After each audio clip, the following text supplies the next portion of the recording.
Everyone, in this video I'm gonna show you how to create an account in Chatgpt and get familiar with its interface. Creating an account. Okay, so first things first. Let's head over to the website chat.openai.com. You will find the link below in the description.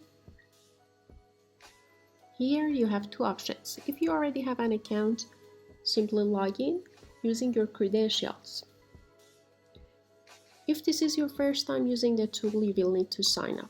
You can either enter your email address or continue with your Google, Microsoft, or Apple account. I'm gonna go ahead and create an account using my email address. Here they will ask for your first and last name, as well as your date of birth. Here they will ask for your phone number. They will send a code to verify it, and once you enter the code, you're good to go. Here it says that it is a free research preview and their main deal is they want feedback to make their system even better.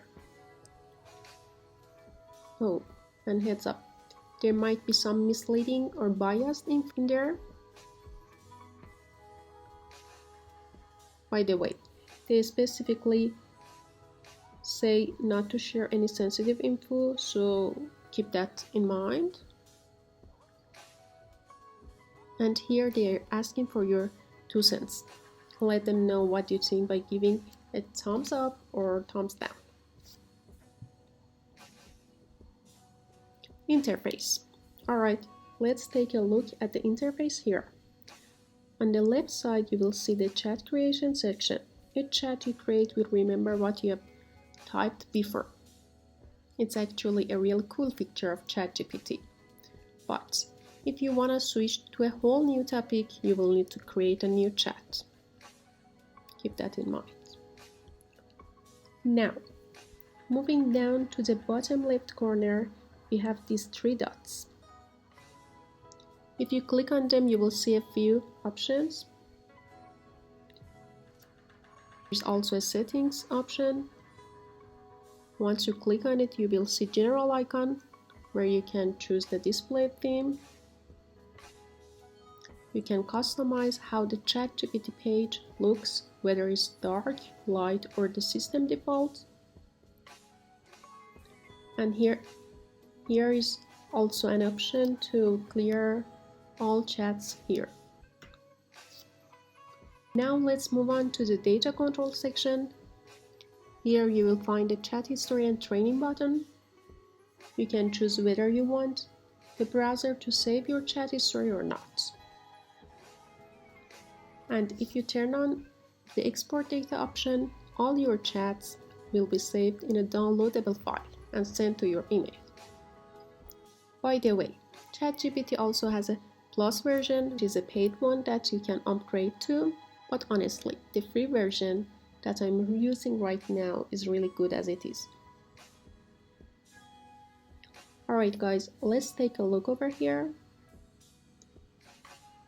We have some examples that can be used as prompts. And here we can see the capabilities and limitations of ChatGPT. Let me explain them to you. So, one awesome feature of ChatGPT is its ability to remember and refer back to the previous parts of the conversation. This makes the interactions more meaningful and coherent. You can even ask follow-up questions and have effective communication. But of course, ChatGPT also has its limitations.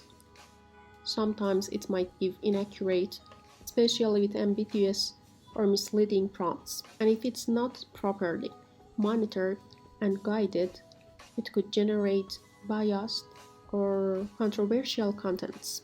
Keep in mind that ChatGPT's knowledge is limited to events before September 2021, and it's not connected to the internet or trained since then.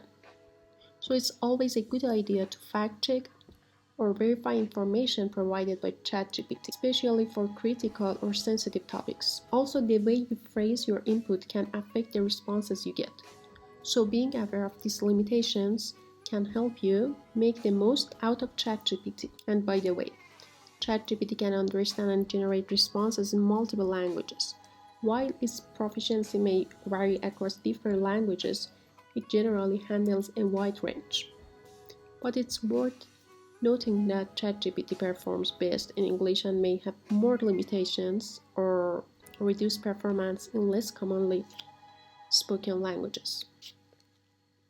Okay, that's it for today. Hope you find it useful. See you next time. Bye.